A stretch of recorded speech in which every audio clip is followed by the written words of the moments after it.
Everyone, ഇന്ന് നമ്മൾ നോക്കാൻ പോകുന്നത് class 6 social science chapter 1 medieval India the centres of power ആണ്. സ്റ്റാർട്ട് ചെയ്യാം. Friends, I M the river Yamuna. You might have heard of me. I M one of the tributaries of the Ganga, the longest river in India. കൂട്ടുകാരെ, ഞാൻ യമുന നദിയാണ്. നിങ്ങൾ എന്നെക്കുറിച്ച് കേട്ടിട്ടുണ്ടാവാം. ഞാൻ ഗംഗയുടെ ഒരു പോഷക നദിയാണ്. ഗംഗ എന്താണ്? ഇന്ത്യയിലെ ഏറ്റവും വലിയ ലോങ്ങസ്റ്റ് റിവറുമാണ്. ട്രിബ്യൂട്ടറി എന്ന് വെച്ചാൽ എന്താണ്? പോഷക നദി എന്നാണ്. ഇനി അതെന്താണ്? യമുന ഒരു കുഞ്ഞ് സ്ട്രീം ഓഫ് നദിയാണ്. അത് ഒഴുകി വലിയ ഗംഗയിലേക്കാണ് എത്തുന്നത്. ഈ കുഞ്ഞ് സ്ട്രീം ഓഫ് നദികളെയാണ് നമ്മൾ ട്രിബ്യൂട്ടറീസ് എന്ന് വിളിക്കുന്നത്. I originate from the Yamunotri in Uttarakhand. ഉത്തരാഖണ്ഡിലെ യമുനോത്രിയിൽ നിന്നാണ് ഞാൻ ഉദ്ഭവിക്കുന്നത്. Delhi is one of the important cities on my way. ഞാൻ ഒഴുകി വരുന്ന വഴികളിൽ ഏറ്റവും ഇമ്പോർട്ടൻ്റ് ആയിട്ടുള്ള സിറ്റികളിൽ ഒന്നാണ് Delhi. The Qutub Minar, the iron pillar of Mehrauli, the Jama Masjid, the red fort, the India gate. Many such majestic historical monuments can be found here. കുറേ ചരിത്ര സ്മാരകങ്ങളായ കുത്തബ് മിനാർ, മെഹ്റോളിയിലെ ഇരുമ്പ് സ്തംഭം, ജുമാ മസ്ജിദ്, ചെങ്കോട്ട, ഇന്ത്യ ഗേറ്റ്, അങ്ങനെ കുറേ ഹിസ്റ്റോറിക്കൽ മോണ്യുമെൻറ്റ്സ് ഡൽഹിയിൽ കാണാൻ സാധിക്കും. Delhi has witness the rise and fall of several dynasties. പല രാജവംശങ്ങളുടെയും ഉയർച്ചയും തകർച്ചയും ഒക്കെ കണ്ടിരിക്കുന്ന ഒരു നഗരമാണ് Delhi. Have you listened to what Yamuna spoke about Delhi? Shall we journey into the medieval history of Delhi? Yamuna നദി ഡൽഹിയെക്കുറിച്ച് പറഞ്ഞത് നിങ്ങൾ കേട്ടില്ലേ? ഇനി നമ്മൾ ഈ ചാപ്റ്ററിൽ കൂടുതൽ പഠിക്കാൻ പോകുന്നത് ഡൽഹി എന്ന സിറ്റിയെക്കുറിച്ചാണ്. The period between CE 8th century and 18th century is generally known as the medieval period in Indian history.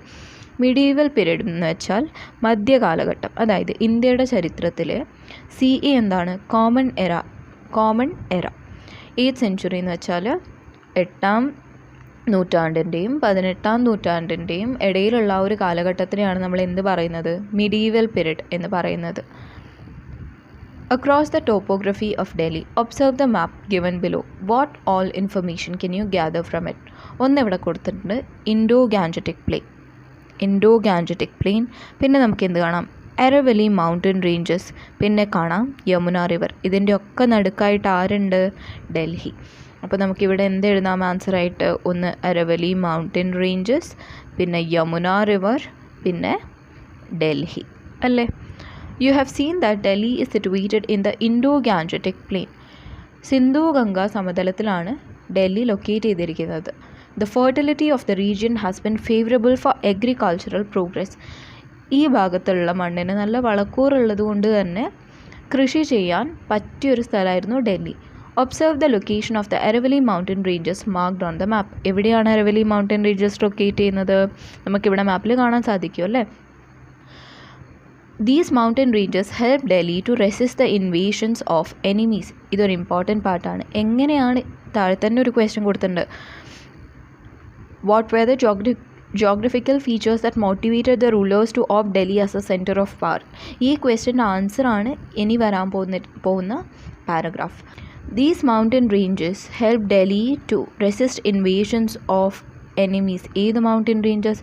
അരവലി mountain ranges ഉള്ളത് കൊണ്ട് തന്നെ എനിമീസിനൊന്നും, ശത്രുക്കൾക്കൊന്നും ഈ മൗണ്ടൻ കടന്ന് ഡൽഹിയിലോട്ട് വരാൻ സാധിച്ചിരുന്നില്ല.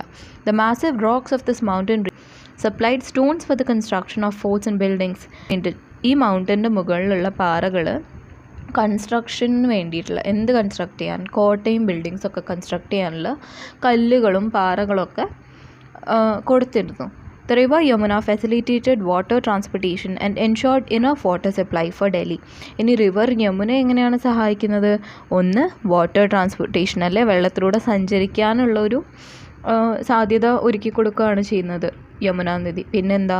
എൻഷോർഡ് enough water supply four Delhi. കുടിക്കാനും കുളിക്കാനും അലക്കാനും ഒക്കെ ഉള്ള വെള്ളം ഇവിടെ നിന്നാണ് കിട്ടിയിരുന്നത് ഇവർക്ക്? യമുന നദിയിൽ നിന്നായിരുന്നു. It was these geographical features that attracted rulers to Delhi. ഈ ജിയോഗ്രഫിക്കൽ ഫീച്ചേഴ്സ്, ഈ ഭൂമിശാസ്ത്ര സ്പെഷ്യാലിറ്റീസാണ് ഭരണാധികാരികളെ ഡൽഹിയിലോട്ട് ആകർഷിച്ചത്. ഓക്കെ, നമുക്ക് ഈ ക്വസ്റ്റ്യൻ്റെ ആൻസർ നമ്മൾ ഈ പാരഗ്രാഫാണ് എഴുതുക. Okay. Delhi as the seat of power. It was under Tomar kings, who were Rajputs, that Delhi first became a seat of power in CE 8th century. അതായത് CE 8ാം നൂറ്റാണ്ടിൽ രാജ്പുത് വിഭാഗം, അതായത് രാജ്പുത് കാസ്റ്റിൽപ്പെട്ട തോമർ രാജാക്കന്മാരുടെ കാലത്താണ് ഡൽഹി ആദ്യമായിട്ട് അധികാര കേന്ദ്രമാകുന്നത്. നമുക്ക് എന്താണ് രാജ്പുത് എന്ന് ആദ്യം നോക്കാം. The Rajputs were the Kshatriyas of central and north west India, അതായത് മിഡിൽ ഇന്ത്യ, മധ്യ ഇന്ത്യയിലും വടക്ക് പടിഞ്ഞാറ് ഇന്ത്യയിലും ക്ഷത്രിയ വിഭാഗത്തിൽപ്പെട്ടവരായിരുന്നു രാജ്പുത് എന്ന കാസ്റ്റ്. ഇവരിൽ ഏറ്റവും പ്രധാനപ്പെട്ട ആൾക്കാർ ആരായിരുന്നു? പ്രോമിനൻ്റ് ആയിട്ടുള്ള ആൾക്കാർ ആരായിരുന്നു? തോമാർസ് ആൻഡ് ചൗഹാൻസ്. ഓക്കെ, അപ്പോൾ നമ്മൾ രാജ്പുത് ആരാന്ന് നോക്കി. Delhi was known as Dhillika. Back then Delhi was known as Dhillika. Delhi ആ കാലത്ത് ഡൽഹി ദില്ലിക്ക എന്നായിരുന്നു അറിയപ്പെട്ടിരുന്നത്. Following the Tomars the Chauhan dynasty ruled Delhi. അതായത് തോമർ രാജാക്കന്മാർ ഭരിച്ചു കഴിഞ്ഞതിന് ശേഷം ചൗഹാൻ എന്ന ഡൈനാസ്റ്റി, അതായത് ചൗഹാൻ ഡൈനാസ്റ്റിയിലെ ആൾക്കാരായിരുന്നു പിന്നെ ഡൽഹി ഭരിച്ചിരുന്നത്. Prithviraj Chauhan was the last king of Chauhan dynasty. അതായത് ചൗഹാൻ ഡൈനാസ്റ്റിയിൽ ഏറ്റവും അവസാനം ഭരണാധികാരിയായിരുന്നത് ആരായിരുന്നു? പൃഥ്വിരാജ് ചൗഹാൻ ആയിരുന്നു. ഇതും ഇമ്പോർട്ടൻ്റ് ആണ്. Muhammad of Ghor in present Afghanistan defeated Prithviraj Chauhan and established his domination of Delhi. Ghor എന്ന സ്ഥലം അതിപ്പോൾ അഫ്ഗാനിസ്ഥാനിലാണ് ലൊക്കേറ്റ് ചെയ്തിരിക്കുന്നത്. ഘോറിലെ മുഹമ്മദ് എന്ന റൂളറായിരുന്നു പൃഥ്വിരാജ് ചൗഹാനെ ഡിഫീറ്റ് ചെയ്തത്, അല്ലേ, കീഴടക്കിയിട്ട് പിന്നെ ഡൽഹി ഭരിച്ചത്. Qutbuddin Aibak was his commander in chief. Commander in chief എന്ന് പറഞ്ഞാൽ എന്താണ്? അദ്ദേഹത്തിൻ്റെ സേനാനായകനായിരുന്നു Qutbuddin Aibak. After the death of Muhammad of Ghor, Qutbuddin established his rule in CE 1206 with Delhi as the seat of power. അപ്പോൾ മുഹമ്മദിൻ്റെ മരണശേഷം CE 1206 കുത്തബുദ്ദീൻ ഐബക്ക് ഡൽഹി കേന്ദ്രമാക്കി ഭരണം ആരംഭിച്ചു. This dynasty is known as the Mamluk dynasty. അപ്പോൾ ഈ കുത്തബുദ്ദീൻ ഐബക്ക് റൂൾ ചെയ്യാൻ തുടങ്ങിയ ആ ഒരു സമയത്തെ നമ്മൾ എന്താണ് പറയുക? ആ ഡൈനാസ്റ്റിയെ നമ്മൾ എന്താ വിളിക്കുന്നത്? മാംലുക് ഡൈനാസ്റ്റി അഥവാ സ്ലേവ് ഡൈനാസ്റ്റി. സ്ലേവ് എന്ന് വെച്ചാൽ എന്താ? അടിമകളല്ലേ, അടിമ വംശം എന്നാണ് ഇതറിയപ്പെട്ടിരുന്നത്. 4 major dynasties rule Delhi after the decline of Mamluk dynasty and their rule lasted till CE 1526. Mamluk ഡൈനാസ്റ്റിക്ക് ശേഷം വേറെ 4 രാജവംശങ്ങൾ കൂടി ഡൽഹി ആസ്ഥാനമാക്കി ഭരണം നടത്തിയിരുന്നു. അത് ഏത് കാലത്തിലായിരുന്നു? 1526 അത് ചെയ്തിരുന്നത്. The rulers of Delhi between CE 1206 and CE 1526 are known as the sultans and the period of the reign is known as the sultanate period. അപ്പോൾ ഈ CE 1206 CE 1526 ആ കാലഘട്ടത്തിൽ ഡൽഹി ഭരിച്ചിരുന്ന റൂളേഴ്സിനെ എന്തായിരുന്നു വിളിച്ചിരുന്നത്? സുൽത്താൻ എന്നായിരുന്നു വിളിച്ചിരുന്നത്. ആ കാലഘട്ടത്തിനെ നമ്മൾ എന്തായിരുന്നു വിളിക്കുന്നത്? സാൾട്ടനേറ്റ് പീരീഡ് എന്നാണ് ആ കാലഘട്ടത്തെ വിളിക്കുന്നത്, അറിയപ്പെടുന്നത് സാൾട്ടനേറ്റ് പീരീഡ് ആയിട്ടാണ്. Look at the flow chart given below. It chronologically list the dynasties in the respective major rulers during the sultanate period. അപ്പോൾ നമുക്ക് ഓരോന്നായിട്ട് നോക്കാം. ഫസ്റ്റ് എന്താണ്? മാംലുക് ഡൈനാസ്റ്റി, മാംലുക് വംശം അല്ലേ, or known as slave dynasty അല്ലെങ്കിൽ അടിമ വംശം. ഈ സമയത്തെ റൂളേഴ്സ് ആരൊക്കെയായിരുന്നു? Qutbuddin Aibak, Iltutmish, Balban. Next one is Khalji dynasty. അവിടെ ആരായിരുന്നു? Alauddin Khalji. Tughlaq dynasty, Muhammad bin Tughlaq, Firoz Shah Tughlaq. Sayyid dynasty, Khizr Khan. Lodhi dynasty, Ibrahim Lodhi. Complete the table given below based on the flow chart. അപ്പോൾ ഇവിടെ മാംലുക് ഡൈനാസ്റ്റി, കുത്തബുദ്ദീൻ ഐബക്ക്, ഇൽതുമിഷ്, ബാൽബാൻ എന്നെടുത്ത് എഴുതിയതുപോലെ തന്നെ നിങ്ങൾ എന്താണ് ചെയ്യേണ്ടത്? ഖാൽജി ഡൈനാസ്റ്റി, അലാവുദ്ദീൻ ഖാൽജി എന്ന് എഴുതണം. Tughlaq dynasty, Sayyid dynasty, Lodhi dynasty ഓരോന്നായിട്ട് എഴുതിയിട്ട് ഈ ടേബിൾ ഫില്ല് ചെയ്യാനാണ് പറയുന്നത്. Let us discuss the expansion of power of Delhi Sultans to other parts of the Indian subcontinent. അപ്പോൾ ഡൽഹി സുൽത്താൻമാരുടെ ഭരണം ഇന്ത്യയുടെ മറ്റ് ഭാഗങ്ങളിലേക്ക് എങ്ങനെയാണ് വ്യാപിച്ചതെന്നാണ് ഇനി നമ്മൾ നോക്കാൻ പോകുന്നത്. Iltutmish was the ruler who assumed power after Qutbuddin. Qutbuddin ഐബക്കിന് ശേഷം അധികാരത്തിലെത്തിയത് ആരായിരുന്നു? ഇൽതുമിഷ് ആയിരുന്നു.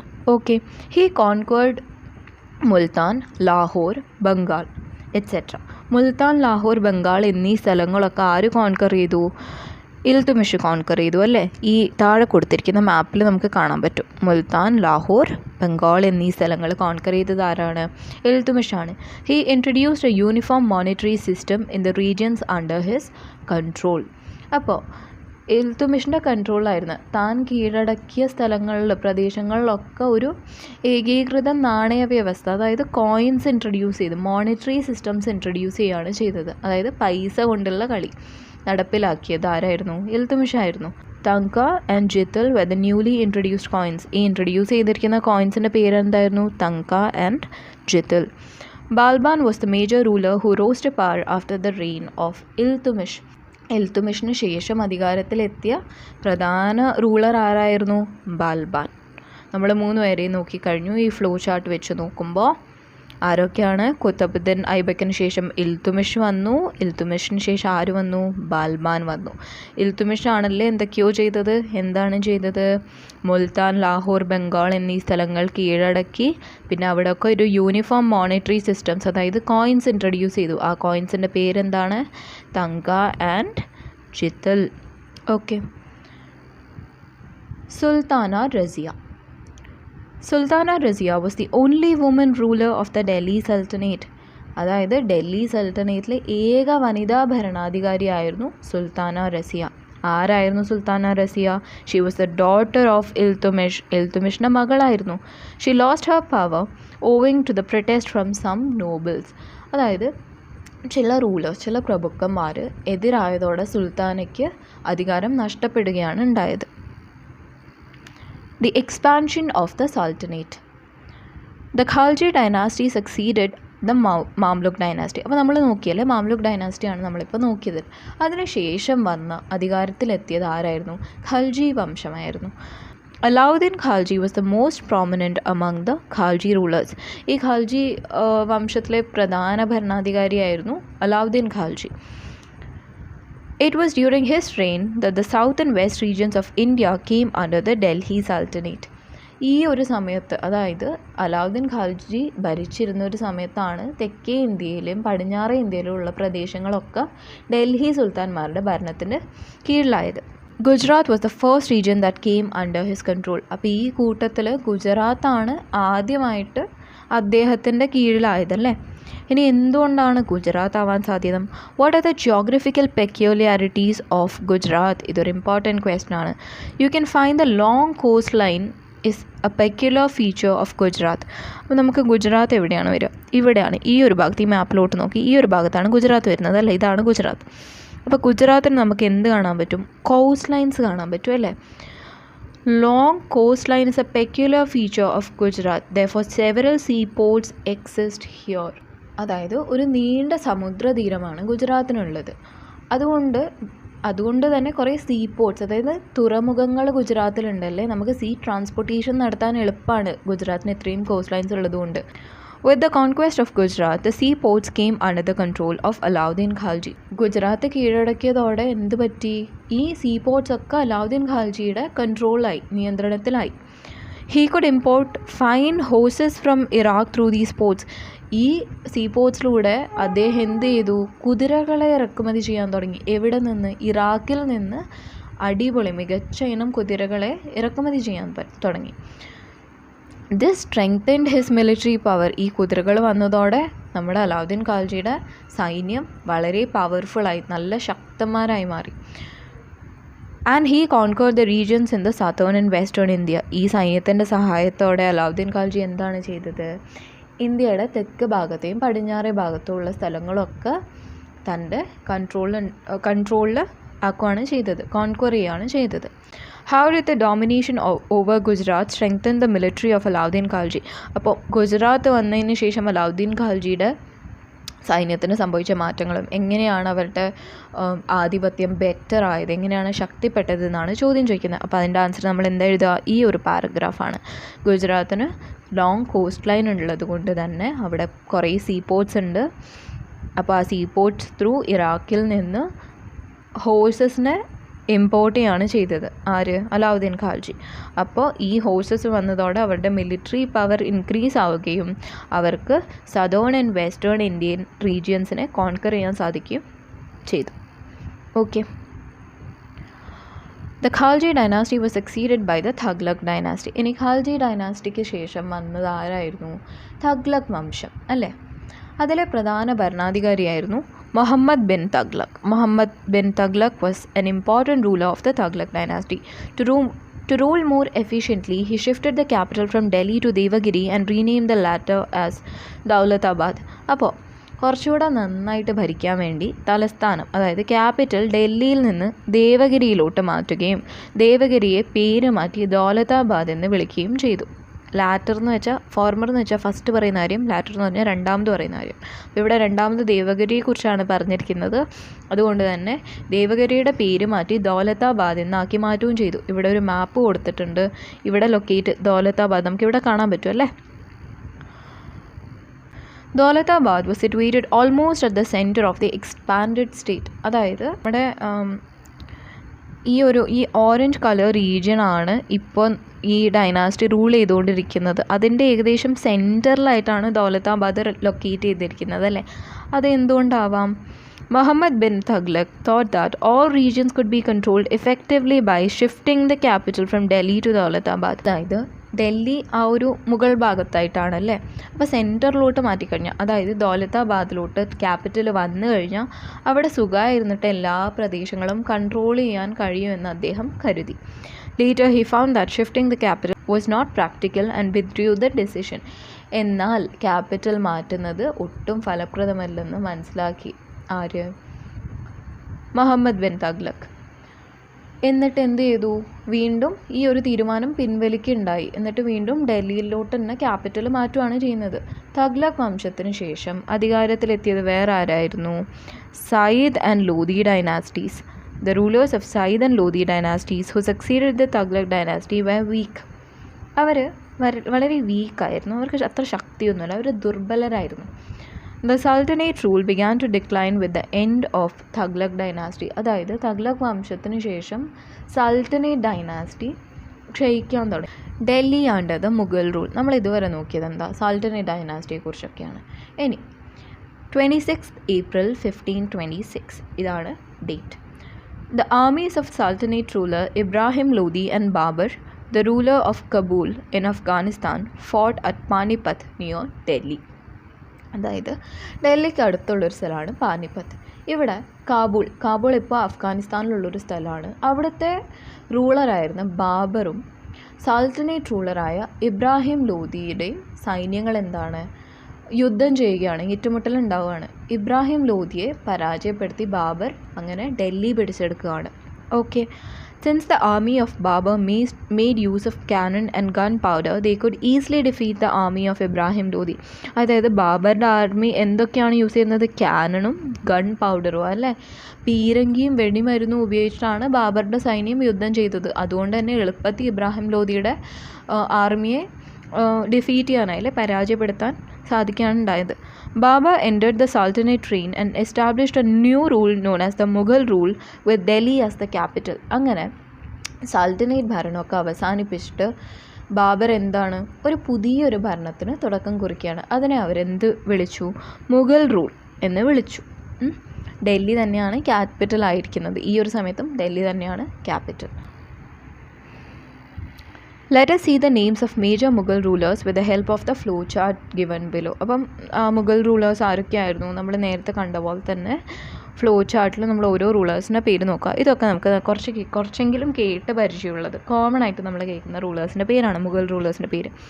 ബാബർ 1526 to 1530, ഹുമയൂൺ 1530 to 5040 ആദ്യ ഭരണം, 1555 to 1556 രണ്ടാമത്തെ ഭരണം, Akbar 1556 to 1605, Jahangir 1605 to 1627, Shah Jahan 1627 to 1658, Aurangzeb 1658 to 1707.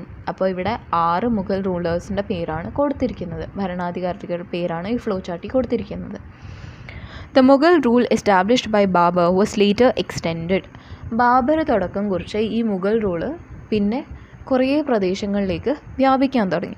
Akbar played an important role in the expansion of Mughal empire. ഇത് ഇമ്പോർട്ടൻ്റ് ആണ്. അതായത് നമ്മുടെ ഈ ഒരു എംപയർ ഈ ഒരു സാമ്രാജ്യം കുറച്ചുകൂടെ എക്സ്പാൻഡ് ചെയ്യാൻ അക്ബർ പ്രധാനമായിട്ട് ഹെൽപ്പ് ചെയ്തിട്ടുണ്ടായിരുന്നു. He formed huge army. Akbar എന്താണ് ചെയ്തത്? ഒരു വലിയ സൈന്യത്തെ രൂപീകരിക്കുകയാണ് ഉണ്ടായത്. To maintain it he adopted a special system known as mansabdari. ഉണ്ടാക്കിയിരിക്കുന്ന സൈന്യത്തെ മെയിൻറ്റെയിൻ ചെയ്യാൻ വേണ്ടി കൊണ്ടുപോകാൻ വേണ്ടിയിട്ട് ഒരു പുതിയൊരു സിസ്റ്റം, ഒരു സ്പെഷ്യൽ ആയിട്ടുള്ള ഒരു സിസ്റ്റം കൊണ്ടുവരികയാണ്. അതിൻ്റെ പേരാണ് മൻസാബ്ദാരി സിസ്റ്റം അല്ലെങ്കിൽ മൻസാബ്ദാരി സമ്പ്രദായം. Under this system every officer was liable to maintain a specific number of soldiers. എന്താണ് ഈ ഒരു സിസ്റ്റം അനുസരിച്ച് ഓരോ ഉദ്യോഗസ്ഥനും തങ്ങളുടെ കീഴിൽ ഒരു നിശ്ചിത എണ്ണം സൈനികരെ നിലനിർത്താൻ ബാധ്യസ്ഥനായിരുന്നു. രാജ മാൻസിംഗ്, രാജ തോഡർമാൽ, ബീർബൽ, രാജ Jayasingh etc. were the prominent Rajputs who held important office during the Mughal period. രാജ മാൻസിംഗ്, രാജ തോഡർമാൽ, ബീർബൽ, രാജ ജയസിംഗ് തുടങ്ങിയവർ മുഗൾ ഭരണത്തിൽ പ്രധാന പദവികൾ വഹിച്ച രാജ്പൂത്സ് ആയിരുന്നു. Observe the map 1.5 and complete the diagram. അപ്പോൾ ഇവിടെ കൊടുത്തിട്ടുണ്ട് ഏതൊക്കെയാണ് അക്ബറിൻ്റെ താഴെ ഉണ്ടായിരുന്ന പ്രദേശങ്ങൾ. കാബൂൾ, കശ്മീർ, മുൽത്താൻ, ഡൽഹി, മാൽവ, ഗുജറാത്ത്, ഖണ്ഡേഷ്, ബീഹാർ, ബംഗാൾ. ഇതൊക്കെ ഇവിടെ എടുത്തെഴുതുക. ഓക്കെ. ഇനി ഇവിടെ നമ്മൾ ഷേർ ഷാ സൂരിനെ കുറിച്ച് പറയാൻ വിട്ടുപോയി. Delhi was ruled by Sher Shah Suri of the Sur dynasty from CE 1540 to 1545. അതായത് നമുക്കിവിടെ ഹുമയൂണിൻ്റെ കാലഘട്ടത്തിൽ ഒരു ഗ്യാപ്പ് കാണാൻ പറ്റുമല്ലേ? രണ്ട് ഭരണത്തിൻ്റെ ഇടയിൽ ഒരു ഗ്യാപ്പ് കാണാൻ പറ്റും. ആ സമയത്ത് ഡൽഹി റൂൾ ചെയ്തത് ആരായിരുന്നു?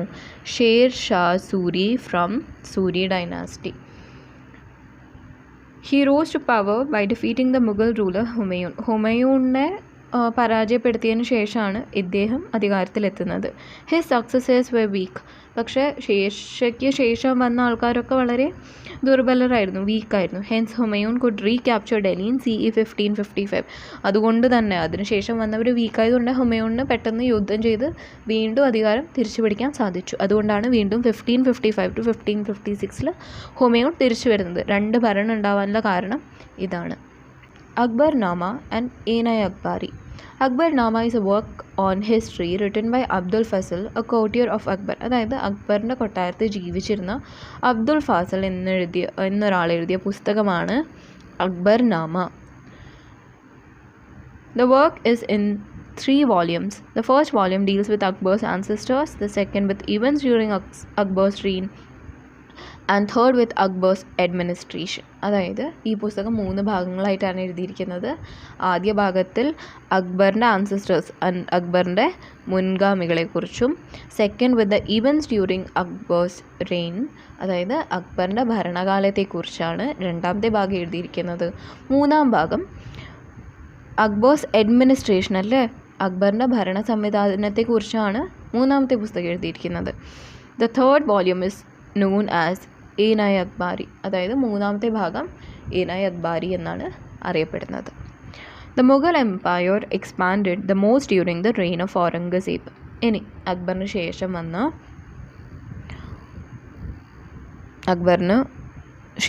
അതായത് ജഹാംഗീർ വന്നു, പിന്നെ ഷാജഹാൻ വന്നു, പിന്നെയാണ് ഔറംഗസേബ് വരുന്നത്, അല്ലേ. അപ്പോൾ ഈ ഔറംഗസേബിൻ്റെ കാലത്താണ് മുഗൾ എംപയർ കൂടുതൽ എക്സ്പാൻഡ് ആവുന്നത്. Observe map 1.6. ഇവിടെ മാപ്പ് കൊടുത്തിട്ട് നമുക്ക് നോക്കാം. He ruled for 50 years. Aurangzeb എന്താണ് 50 years റൂൾ ചെയ്തിട്ടുണ്ടായിരുന്നു. Though the empire began to decline after Aurangzeb, it lasted until 1857. ഔറംഗസേബിന് ശേഷം മുഗൾ സാമ്രാജ്യം വീണ്ടും ദുർബലമായി മാറുകയാണ്, അല്ലേ. ഓരോ ഡൈനാസ്റ്റി ഇങ്ങനെ വീക്കായി വരുമ്പോഴാണ് പുതിയ ഡൈനാസ്റ്റി വന്നുകൊണ്ടിരുന്നത്. അതുപോലെ തന്നെ മുഗൾ ഡൈനാസ്റ്റി എപ്പോഴാണ് ദുർബലമായത്? ഔറംഗസേബിന് ശേഷം. എങ്കിലും 1857 വരെ ആ ഒരു ഡൈനാസ്റ്റി നിലനിന്നിരുന്നു. Centres of power in southern and western India. അതായത് ദക്ഷിണേന്ത്യയിലും പശ്ചിമേന്ത്യയിലും അധികാര കേന്ദ്രങ്ങളെക്കുറിച്ചാണ് ഇനി പഠിക്കാൻ പോകുന്നത്. We have discussed the growth of Delhi as A seat of power in medieval India. നമ്മൾ ഇത്രയും നേരം ഡിസ്കസ് ചെയ്ത് എന്തിനെക്കുറിച്ചാണ്? ഡൽഹിയുടെ വളർച്ചയെക്കുറിച്ചാണ് അല്ലേ? ഡൽഹി ഒരു അഡ്മിനിസ്ട്രേറ്റീവ് പ്ലേസ് ആയിട്ട് ഒരു അധികാര കേന്ദ്രം എന്ന നിലയിലാണ് നമ്മൾ ഡൽഹിയെക്കുറിച്ച് ഇത്രയും നേരം സംസാരിച്ചുകൊണ്ടിരുന്നത്. The other important kingdoms that prevailed in southern and western India during the period are given below. അപ്പോൾ ഡൽഹി പവറിലായിരുന്ന കാലത്ത് തന്നെ സൗത്ത് ഇന്ത്യയിലും വെസ്റ്റ് ഇന്ത്യയിലും ഉണ്ടായിരുന്ന പ്രധാന രാജ്യങ്ങളുടെ പേരാണ് താഴെ കൊടുത്തിരിക്കുന്നത്. ഏതൊക്കെയാണ് കിങ്ഡം നോക്കാം. ചോള, വിജയനഗര, ബഹ്മനി, മറാഠ. അപ്പോൾ സദേൺ ഇന്ത്യയിലുള്ള 3 ആൾക്കാർ ആരൊക്കെയായിരുന്നു? ചോള, വിജയനഗര, ബഹ്മിനി. വെസ്റ്റേൺ ഇന്ത്യ അതായത് പശ്ചിമേന്ത്യയിലുള്ളത് ആരായിരുന്നു? മറാഠ. ഇനി നമുക്കിത് ഓരോന്നായിട്ട് നോക്കാം. Chola kingdom. The Chola dynasty became powerful by CE 9th century. അതായത് 9ാം നൂറ്റാണ്ട്, CE 9ാം നൂറ്റാണ്ടിലാണ് ചോള ഡൈനാസ്റ്റി എന്ന ഒരു വംശം പവർഫുൾ ആവുന്നത്. Raja Chola and Rajendra Chola were the prominent Chola rulers. ആരായിരുന്നു ഈ സമയത്തെ പ്രധാന ഭരണാധികാരികൾ? Raja Chola and Rajendra Chola. The Cholas had a powerful navy.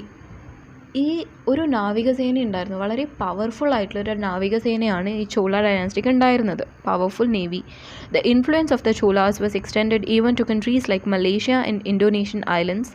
Observe map 1.7 and locate the nations outside India that were under the domination of the Chola rule. അപ്പോൾ ഇവരുടെ ഈ ഒരു ചോള ഡൈനാസ്റ്റിക്ക് നേവി ഉള്ളത് കൊണ്ട് തന്നെ ഇവരുടെ ഒരു സ്വാധീനം മലേഷ്യയും ഇൻഡോനേഷ്യൻ ഐലൻഡ്സിലൊക്കെ വ്യാപിച്ചിരുന്നു. നമുക്ക് നോക്കാം, ഇവിടെ ബ്ലൂ കളറിൽ കൊടുത്തിരിക്കുന്ന മലേഷ്യ, ഇൻഡോനേഷ്യ, ശ്രീലങ്ക, ഇവിടെ ഒക്കെ, പിന്നെ ഇൻഡോനേഷ്യൻ ഐലൻഡ് അല്ലേ, ഇവിടെ ഒക്കെ ചോള ഡൈനാസ്റ്റിയുടെ ഇൻഫ്ലുവൻസ് വ്യാപിച്ചിരുന്നു. Vijayanagara. This prince has in his dominions 300 ports, each of which is equal to Calicut. And on terra firma, his territories comprise a space of 3 months' journey. The country is for the most part well cultivated, very fertile. The troops amount in numbers to 11 lakh. Abdul Razak. എന്താണ് പറഞ്ഞിരിക്കുന്നത്? ഈ രാജാവിൻ്റെ ഭരണത്തിന് കീഴിൽ കോഴിക്കോട് പോലെയുള്ള 300 see ports ഉണ്ടല്ലേ, അതായത് തുറമുഖങ്ങളുണ്ട്. അദ്ദേഹത്തിൻ്റെ ഭരണത്തിന് കീഴിലുള്ള പ്രദേശങ്ങളിലൊന്ന് യാത്ര ചെയ്ത് വരണമെങ്കിൽ കുറഞ്ഞ 3 മാസത്തെ സമയമെങ്കിലും എടുക്കും. രാജ്യത്തിൻ്റെ ഭൂരിഭാഗം പ്രദേശങ്ങളും നല്ല ഫെർട്ടൈലായിരുന്നു, നല്ല കൾട്ടിവേഷൻ, നല്ല കൃഷിയൊക്കെ ഇറക്കുന്ന സ്ഥലങ്ങളാണ്. സൈന്യത്തിൻ്റെ അംഗബലം എത്രയായിരുന്നു? ഏകദേശം 11 ലക്ഷത്തോളം വരും. ഇതാണ് പറഞ്ഞിരിക്കുന്നത്. ആരാണ് ഇത് എഴുതിയിരിക്കുന്നത്? Abdul Razak. This is an extract from the description of the Persian traveler Abdul Razak. അതായത് പേർഷ്യൻ ട്രാവലർ ആയിരുന്ന, സഞ്ചാരിയായിരുന്ന അബ്ദുൾ റസാഖിൻ്റെ വിവരണത്തിലെ ഒരു ഭാഗമാണ് ഇവിടെ കൊടുത്തിരിക്കുന്നത്. What information can you obtain from it? There were many ports in Vijayanagara. ഇനി ഇതിൽ നിന്ന് നമുക്ക് എന്താണ് മനസ്സിലാക്കാൻ പറ്റുന്നതെന്ന് ചോദിക്കുന്നത്. ഒന്നെന്താണ്? ഹൺഡ്രഡ്സ് ഓഫ് പോർട്ട് ഉണ്ടായിരുന്നു. പിന്നെന്താണ്? അപ്പോൾ നമുക്ക് എന്ത് പറയാം? To cover these regions it will take around 3 months. Around 3 months. പിന്നെന്താണ്? The regions were well cultivated.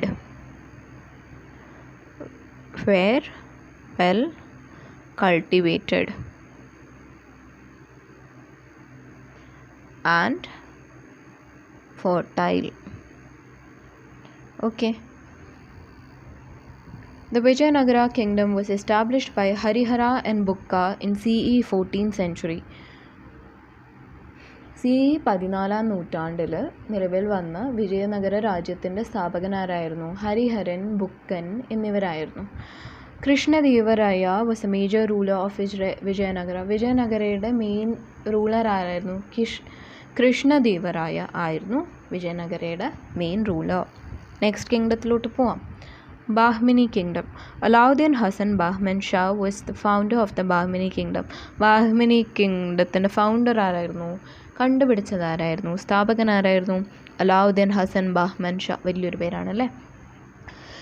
The Raichur region located between the Tungabhadra and the Krishna rivers was fertile. Tungabhadra, Krishna എന്നീ നദിയുടെ തീരങ്ങളിൽ കിടക്കുന്ന റായ്ചൂർ എന്ന പ്രദേശം വളരെ ഫെർട്ടൈൽ ആയിട്ടുള്ള, വളക്കൂർ ഉള്ളൊരു റീജിയൺ ആയിരുന്നു. It was known as the rice bowl of south India. അതായത് സൗത്ത് ഇന്ത്യയുടെ റൈസ് ബൗൾ എന്ന് വെച്ചാൽ എന്താ, നെല്ലറ എന്നാണ് ഈ ഒരു സ്ഥലം അറിയപ്പെട്ടിരുന്നത്. The rulers of Bahmani and Vijayanagara frequently engaged in wars to gain control over the Raichur region. ഈ ഒരു റായ്ചൂർ റീജിയൻ അവരുടെ കീഴിലാവാൻ വേണ്ടിയിട്ട് ഈ ബാഹ്മിനിയും വിജയനഗരയിലെയും റൂളേഴ്സ് എപ്പോഴും യുദ്ധം ചെയ്യായിരുന്നു. എന്തിന്? കാരണം റായ്ചൂർ വളരെ ഫെർട്ടൈൽ ആയിട്ടുള്ളൊരു സ്ഥലമാണ്. അതിനെ സൗത്ത് ഇന്ത്യയുടെ നെല്ലറ എന്ന് കൂടിയാണ് വിളിക്കപ്പെടുന്നത്. അതുകൊണ്ട് തന്നെ ആ ഒരു സ്ഥലത്തിന് വേണ്ടി ഇവരെപ്പോഴും അടിയിടുമായിരുന്നു. What are the factors that motivated the Vijayanagara and Bahmani rulers to engage in battles for the Raichur region? ഞാൻ ജസ്റ്റ് ഇപ്പോൾ ആൻസർ പറഞ്ഞേ ഉള്ളൂ. എന്താണ്? Raichur region was very fertile. It was known as the rice bowl of south India. അതുകൊണ്ടാണ് ഇവർ യുദ്ധം ചെയ്തിരുന്നത്. Moving on to Maratha kingdom. It was in CE 17th century that the Marathas became a prominent power. അതായത് CE 17ാം നൂറ്റാണ്ടിലാണ് മറാഠ നല്ല ശക്തന്മാരായിട്ട് വരുന്നത്. The geographical features of the region helped the growth of Marathas. Again ഇവിടെ എന്താണ്? ജോഗ്രഫിക്കൽ ഫീച്ചേഴ്സാണ് ഹെൽപ്ഫുൾ ആവുന്നത്, സഹായിക്കുന്നത് അല്ലേ. നമുക്ക് നോക്കാം. ഇവിടെ ബ്ലൂ കളറിൽ കൊടുത്തിരിക്കുന്നതാണ് Maratha region. The Vindhya Satpura mountain ranges and the Narmada Tapti rivers separated the Maratha region from nearby regions. അതായത് വിന്ധ്യ സത്പുര എന്നുള്ള പർവ്വതങ്ങളും നർമ്മദ താപ്തി നദികളും മറാഠ പ്രദേശത്തെ ബാക്കിയുള്ള പ്രദേശങ്ങളിൽ നിന്നും വേർതിരിച്ചിട്ടുണ്ടായിരുന്നു. These geographical features offered natural protection to it. ഇതുകൊണ്ട് തന്നെ മറാഠ റീജിയൻ വളരെ പ്രൊട്ടക്റ്റഡ് ആയിരുന്നു, സംരക്ഷണം കിട്ടിയിട്ടുണ്ടായിരുന്നു. ഈ നാച്ചുറൽ ഫീച്ചേഴ്സ് കാരണം ബാക്കിയുള്ള പ്രദേശങ്ങളിൽ നിന്നും പ്രൊട്ടക്ഷൻ ഉണ്ടായിരുന്നു. ആർക്ക്? മറാഠ റീജിയന്. The Marathi language and the literature instilled a sense of unity among the Marathas. അപ്പം മറാഠി ഭാഷയും അതിലെ സാഹിത്യവും ജനങ്ങളിൽ ഒരു യൂണിറ്റി, ഒരു ഐക്യബോധം വളർത്തി എടുക്കാൻ ഇടയുണ്ടായി. What were the factors that help the growth of Marathas? നമ്മളിപ്പോൾ കണ്ടു അല്ലേ, എന്താണ്? വിന്ധ്യ സത്പുര മൗണ്ടൻ റേഞ്ചസും നർമ്മദ താപ്തി റിവേഴ്സൊക്കെ മറാഠ റീജിയനെ അടുത്തുള്ള പ്രദേശങ്ങളിൽ നിന്ന് സെപ്പറേറ്റ് ചെയ്തിരുന്നു, സംരക്ഷിച്ചിരുന്നു.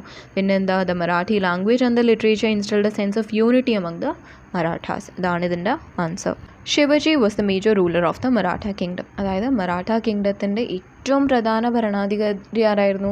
ശിവജി ആയിരുന്നു. He adopted the title Chhatrapati. ഈ ഒരു സ്ഥാനപ്പേര് അദ്ദേഹം സ്വീകരിക്കാനിടയുണ്ടായി, ഛത്രപതി എന്നുള്ളത്.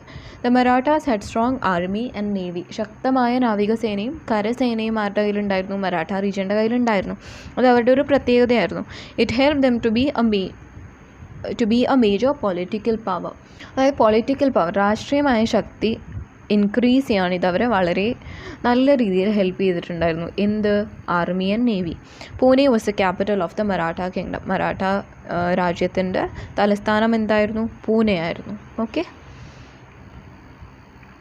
അങ്ങനെ ചാപ്റ്റർ അവസാനിച്ചിരിക്കുകയാണ്. നമുക്കൊന്ന് സമ്മറി വായിച്ചു നോക്കാം. It was the geographical features that inspired rulers to of Delhi as the centre of power.